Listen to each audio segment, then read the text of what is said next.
Bună dimineața! Vulturii se adună împreună. Este 7 octombrie 2020.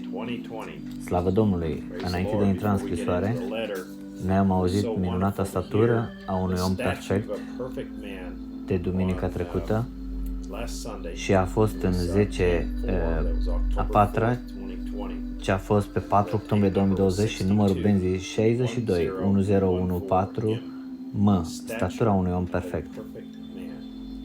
Dacă nu aveți mesajul pe telefon sau pe laptopul vostru sau pe alte dispozitive, voi puteți descărca aceasta de pe acest link chiar de aici, de pe ecran, la braham.org, și voi veți putea merge să descărcați aplicația Mesajul pe dispozitivul vostru Android sau pe dispozitivul iOS, care este un iPod, dispozitive ca și iPad, iPhone și așa mai departe. Deci, acum,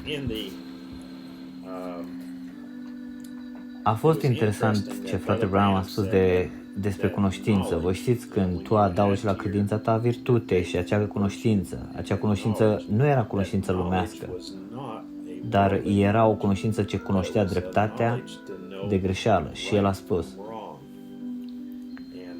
să judecăm corect, judecăm dacă aceasta este corect sau greșit, să credem cuvântul lui Dumnezeu. Judecăm dacă este corect sau greșit, dacă eu ar trebui să slujesc un crez sau să slujesc pe Dumnezeu. Judecăm dacă este corect sau greșit. Eu trebuie să fiu născut din nou sau să ader la o biserică. Apoi voi începeți. Judecați corect. Când predicatorul zice zile minune sunt trecute, Biblia a zis Iisus Hristos același era și în veci. Acum pe care îl veți crede?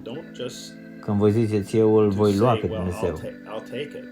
Când voi nu spuneți asta ca să ziceți bine, eu o iau doar din inima ta, dar ceva în voi, credința voastră împinge afară acolo. Acolo sunteți, credința voastră zice, eu știu că El este același. Amin. Eu l-am mărturisit același. Nu există nimic care să o poată lua de la mine. Eu știu că El este real. De asemenea, a spus despre cunoștință, dar când voi puteți vedea că Scriptura nu este contradictorie, că voi puteți spune asta și puteți vedea asta prin descoperirea lui Dumnezeu. Dumnezeu poate să ți-o descopere ție, a spus mai târziu. Dumnezeu poate să o descopere ție atunci când voi ajungeți și ziceți, punctați fiecare cuvânt al lui Dumnezeu cu un amin. Atunci adăugați aceasta la credința voastră. Aici este fratele Joseph Brown. Dragă mireasă perfectă, haideți să venim înaintea Domnului în seara aceasta și să ne proșternem în umilință, supunere și în adorare înaintea Dumnezeului nostru viu și să rugăm să ne facă virtute vie, cunoștință vie, răbdare vie, evlavie vie, să ne dea o putere vie venită de la un Dumnezeu viu. Fratele Branham a spus, ce face El? Același lucru pe care le-a făcut Iisus, umblând în același fel cum a umblat El, făcând același lucru pe care le-a făcut El, deoarece acesta nu este un lucru imaginar, acolo este o realitate care o dovedește.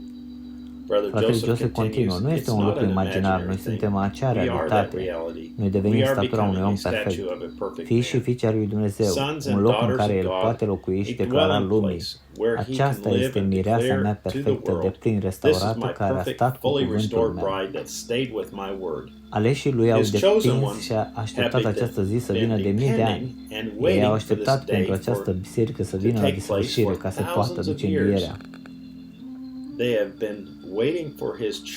În cele din urmă, ziua aceea a sfârșit. Ea se întâmplă acum și este manifestată în fiecare dintre noi. Răpirea este aproape. Mireasa lui s-a pregătit prin cuvântul lui vorbit.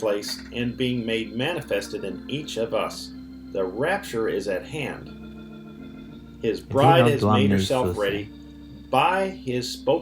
Fratele Iosif Brown. Dumnezeu să vă binecuvânteze și ne vom vedea data viitoare și shalom.